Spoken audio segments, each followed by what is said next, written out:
ओम शांति। 13 तारीख। मीठे बच्चे, स्वर्ग का मालिक बनना है तो बाप से प्रतिज्ञा करो कि हम पवित्र बन आपके मददगार जरूर बनेंगे, सपूत बच्चा बनकर दिखाएंगे। प्रश्न: किन्हों का हिसाब किताब चुकतू कराने के लिए पिछाड़ी में ट्रिब्यूनल बैठती है? उत्तर: जो क्रोध में आकर बॉम्ब से इतनों का मौत कर देते हैं, उन पर केस कौन करे, इसलिए पिछाड़ी में उनके लिए ट्रिब्यूनल बैठती है। सब अपना अपना हिसाब किताब चुकतू कर वापिस जाते हैं। दूसरा प्रश्न: विष्णुपुरी में जाने के लायक कौन बनते हैं? उत्तर: जो इस पुरानी दुनिया में रहते भी इससे अपनी दिल नहीं लगाते, बुद्धि में रहता अब हमें नई दुनिया में जाना है, इसलिए पवित्र जरूर बनना है। दूसरा, पढ़ाई ही विष्णुपुरी में जाने के लायक बनाती है। तुम पढ़ते इस जन्म में हो, पढ़ाई का पद दूसरे जन्म में मिलता है। विष्णुपुरी में जाने के लिए पवित्र बनना है और पढ़ाई, पवित्रता और पढ़ाई। गीत: तुम ही हो माता, पिता तुम ही हो। ओम शांति। महिमा गाते हैं बेहद के बाप की, क्योंकि बेहद का बाप बेहद की शांति और सुख का वर्षा देते हैं। भक्ति मार्ग में पुकारते भी हैं, बाबा आओ आकर हमें सुख और शांति दो। भारतवासी 21 जन्म सुख धाम में रहते हैं, बाकी जो आत्माएं हैं वह शांति धाम में रहती हैं। तो बाप के 2 वर्षे हैं, सुख धाम और शांति धाम। इस समय न शांति है न सुख है, क्योंकि भ्रष्टाचारी दुनिया है। तो जरूर कोई दुखधाम से सुखधाम में ले जाने वाला चाहिए। बाप को खिवैया भी कहते हैं, विषय सागर से क्षीर सागर में ले जाने वाला है। बच्चे जानते हैं बाप ही पहले शांति धाम में ले जाएंगे, क्योंकि अब टाइम पूरा होता है। यह बेहद का खेल है, इसमें ऊंच से ऊंच मुख्य क्रिएटर, डायरेक्टर, मुख्य एक्टर कौन है? ऊंच से ऊंच है भगवान, उनको सबका बाप कहा जाता है। वह स्वर्ग का रचयिता है। फिर जब मनुष्य दुखी होते हैं तो लिबरेट भी करते हैं। रूहानी पंडा भी हैं, मुख्य क्रिएटर हैं, डायरेक्टर हैं, मुख्य एक्टर हैं, ऊंच से ऊंच भगवान है, सबका बाप है, स्वर्ग का रचयिता है, लिबरेटर है, रूहानी पंडा भी है। सभी आत्माओं को शांति धाम ले जाते हैं, वहाँ सब आत्माएं रहती है। यह ऑर्गन्स यहाँ मिलते हैं जिससे आत्मा बोलती है। आत्मा खुद भी कहती है, जब मैं सुख धाम में थी तो शरीर सतो प्रधान था। मैं आत्मा 84 जन्म भोगती हूँ। सतयुग में 8 जन्म, त्रेता में 12 जन्म पूरे हुए। फिर फर्स्ट नंबर में जाना है। बाप ही आकर पावन बनाते हैं, आत्माओं से बात करते हैं।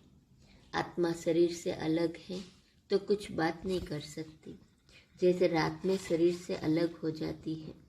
आत्मा कहती है, मैं इस शरीर से काम कर थक गया हूँ, अब विश्राम करता हूँ। आत्मा और शरीर दोनों अलग चीज है। यह शरीर अब पुराना है, यह है ही पतित दुनिया। भारत नया था तो इसको स्वर्ग कहा जाता था, अभी नर्क है, सब दुखी है। बाप आकर कहते हैं, इन बच्चियों द्वारा तुमको स्वर्ग का द्वार मिलेगा। बाप शिक्षा देते हैं, पावन बन स्वर्ग का मालिक बनो। पतित बनने से तुम नर्क के मालिक बन पड़े हो। यहाँ 5 विकारों का दान लिया जाता है। आत्मा कहती है, बाबा आप हमको स्वर्ग का मालिक बनाते हो। हम प्रतिज्ञा करते हैं, हम पवित्र बन आपके मददगार जरूर बनेंगे। बाप का बच्चा जो ओबीडियंट रहते हैं उन्हें सपूत कहा जाता है। कपूत को वर्षा मिल न सके, यह बाप बैठ समझाते हैं। निराकार भगवान की निराकारी आत्माएं बच्चे हैं। फिर प्रजापिता ब्रह्मा की संतान बनते हैं तो भाई बहन हो जाते हैं।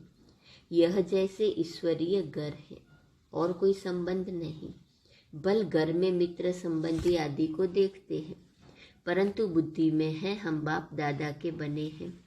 वह बाप यह दादा बैठे हैं। यहाँ गर्भ जेल में तो सजाएं खाते हैं। सतयुग में जेल होता नहीं, वहाँ पाप ही नहीं होता, क्योंकि वहाँ रावण ही नहीं, इसलिए वहाँ गर्भ महल कहा जाता है। जैसे पीपल के पत्ते पर कृष्ण को दिखाते हैं, वह भी गर्भ जैसे क्षीर सागर है। सतयुग में न गर्भ जेल होता, न वह जेल होता। आधा कल्प है नई दुनिया, वहाँ सुख है। जैसे मकान पहले नया होता है, फिर पुराना होता है, वैसे सतयुग है नई दुनिया, कलयुग है पुरानी दुनिया। कलयुग से फिर सतयुग जरूर बनना है। चक्र रिपीट होता रहता है। यह बेहद का चक्र है जिसकी नॉलेज बाप ही समझाते हैं। बाप ही नॉलेजफुल है, इनकी आत्मा भी नहीं समझा सकती। यह पहले पावन थे, फिर 84 जन्म ले पतित बने हैं। तुम्हारी आत्मा भी पावन थी, फिर पतित बनी है। बाप कहते हैं मैं इस पतित दुनिया का मुसाफिर हूँ, क्योंकि पतित बुलाते हैं कि आकर पावन बनाओ। मुझे अपना परम धाम छोड़ पतित दुनिया पतित शरीर में आना पड़ता है। यहाँ तो पावन शरीर है नहीं। यह तो जानते हो जो अच्छे कर्म करते हैं वह अच्छे कुल में जन्म लेते हैं। बुरे कर्म करने वाले बुरे कुल में जन्म लेते हैं। अब तुम पवित्र बन रहे हो, पहले पहले तुम विष्णु कुल में जन्म लेंगे। तुम मनुष्य से देवता बनते हो। आदि सनातन धर्म किसने स्थापन किया यह कोई भी नहीं जानता, क्योंकि शास्त्रों में 5000 वर्ष के चक्र को लाखों वर्ष दे दिया है। यही भारत स्वर्ग था, अब तो नरक है। अब जो बाप द्वारा ब्राह्मण बनेंगे वही देवता बनेंगे, स्वर्ग का द्वार देख सकेंगे। स्वर्ग का नाम ही कितना अच्छा है। देवी देवता वाम मार्ग में आते हैं तब पुजारी बनते हैं। सोमनाथ का मंदिर किसने बनाया? सबसे बड़ा है यह सोमनाथ का मंदिर। जो सबसे साहूकार था उसने ही बनाया होगा।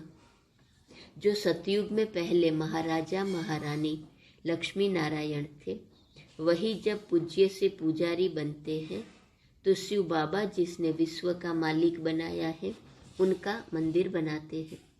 खुद कितना साहूकार होंगे, तब तो इतना मंदिर बनाया जिसको मोहम्मद गजनवी ने लूटा।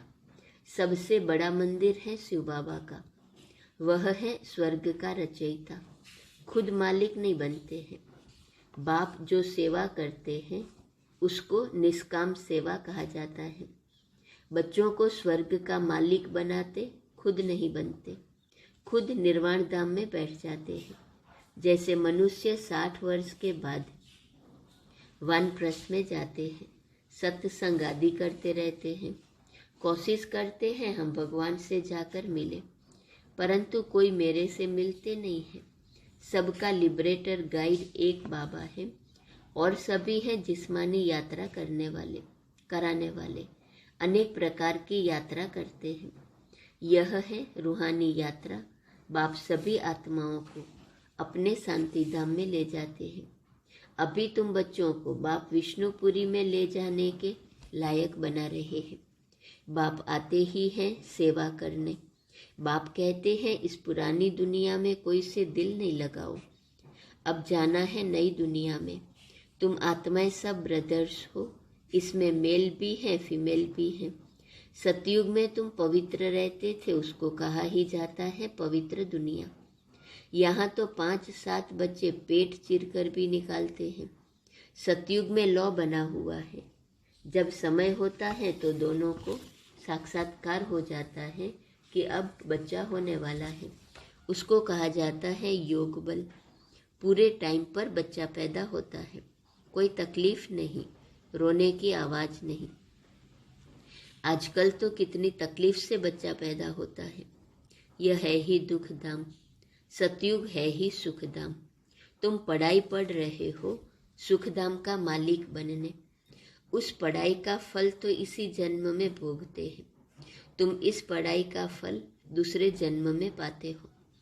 बाप कहते हैं मैं तुमको स्वर्ग का मालिक बनाता हूँ, जिनको भगवान भगवती कहते हैं। लक्ष्मी भगवती, नारायण भगवान। सतयुग में उन्हों को किसने बनाया, जबकि कलयुग अंत में कुछ नहीं है। भारत देखो कितना कंगाल है। मैं ही सबको सदगति देने आता हूँ। सतयुग त्रेता में तुम सदा सुखी रहते हो। बाप इतना सुख देते हैं जो भक्ति मार्ग में भी फिर उनको याद करते हैं। बच्चा मर जाएगा तो भी कहेंगे हे भगवान हमारा बच्चा मार डाला। बाप कहते हैं जबकि तुम कहते हो सब कुछ ईश्वर ने दिया है, उसने ही लिया, फिर रोते क्यों हो, मोह क्यों रखते हो। सतयुग में मोह होता ही नहीं है। वहाँ जब शरीर छोड़ने का टाइम होता है तो टाइम पर छोड़ते हैं। स्त्री कब विधवा नहीं बनती, जब टाइम पूरा होता है, बूढ़े होते हैं तो समझते हैं अब जाकर बच्चा बनेंगे तो शरीर छोड़ देते हैं। सर्प का मिसाल, अब तुम जानते हो कलयुगी शरीर बहुत पुरानी खाल है। आत्मा भी पतित है तो शरीर भी पतित है। अब बाप से योग लगाए पावन बनना है। यह है भारत का प्राचीन राजयोग। सन्यासियों का तो हठ योग है। शिव बाबा कहते हैं मैं इन माताओं द्वारा स्वर्ग का द्वार खोलता हूँ। माता गुरु बिगर किसका उद्धार नहीं हो सकता है। बाप ही आकर सबकी सदगति करते हैं, तुमको भी सिखलाते हैं, फिर तुम मास्टर सदगति दाता बन जाते हो। सबको कहते हो मौत सामने खड़ा है, बाप को याद करो सब खत्म हो जाना है। बॉम्ब शादी बनाने वाले खुद भी मानते हैं कि इससे विनाश होना है, परंतु हमें कौन प्रेरता है पता नहीं। समझते हैं एक बॉम्ब फेंकने से सब खत्म हो जाएंगे। बाकी थोड़ा समय है, जब तक तुम कांटों से फूल बन जाओ। यह है ही कांटों की दुनिया, भारत ही फूलों की दुनिया थी। अब है वैश्यालय, फिर होगा शिवालय, अर्थात शिव द्वारा स्थापन किया हुआ स्वर्ग। भगवान तो एक ही निराकार है, मनुष्य को कभी भगवान नहीं कह सकते। दुख हरता सुख करता एक ही बाप है। भगवान उवाच मैं तुमको नर से नारायण बनाता हूँ। यह पुरानी पतित दुनिया अब खत्म होनी है। मैं पतित से पावन देवता बनाता हूँ, फिर तुम चले जाएंगे अपने घर। ड्रामा को समझना है। इस समय देखो मनुष्यों में क्रोध कितना है, बंदर से भी बदतर है। क्रोध आता है तो कैसे बॉम्ब से सबको मार डालते हैं। अब इन पर कौन केस करेगा। इनके लिए फिर पिछाड़ी में ट्रिब्यूनल बैठती है, सबका हिसाब किताब चुकतू कर देते हैं। यह सब समझने की बातें हैं। बाप कहते हैं हे आत्माएं, मैं तुम्हारा बाप आया हुआ हूँ। आप मेरी श्रीमत पर चलो तो श्रेष्ठ स्वर्ग के मालिक बन जाएंगे। वह मनुष्य तो मनुष्यों के गाइड बनते हैं। बाप गाइड बनते हैं सर्व आत्माओं के। आत्मा कहती है हे पतित पावन। अब बाप हमको पुण्य आत्मा बना रहे हैं।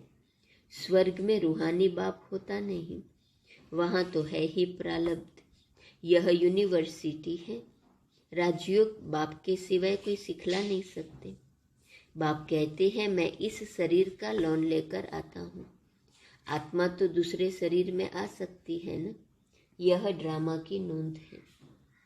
इनको फिरने में 5000 वर्ष लगता है। कहते हैं पत्ते पत्ते में ईश्वर है, पत्ता हिलता है, इनमें आत्मा है, लेकिन नहीं, यह हवा से हिलता है। तुम जैसे यहाँ बैठे हो, फिर 5000 वर्ष बाद बैठेंगे। अब बाप से वर्षा लिया सो लिया, नहीं तो फिर कभी ले नहीं सकेंगे। इस समय ही ऊंची कमाई कर सकते हो, फिर सारे कल्प में ऐसी ऊंची कमाई हो नहीं सकती। अच्छा, मीठे मीठे सिकिलते बच्चों प्रति माता पिता बाप दादा का याद प्यार और गुड मॉर्निंग। रूहानी बाप की रूहानी बच्चों को नमस्ते। रूहानी बच्चों की रूहानी बाप को नमस्ते नमस्ते नमस्ते। धारणा के लिए मुख्य सार। पहली पॉइंट, समय बहुत थोड़ा है, इसलिए कांटे से फूल बन सबको फूल बनाना है। शांतिधाम और सुखधाम का रास्ता बताना है। दूसरी पॉइंट, वैष्णव कुल में जाने के लिए अच्छे कर्म करने हैं, पावन जरूर बनना है।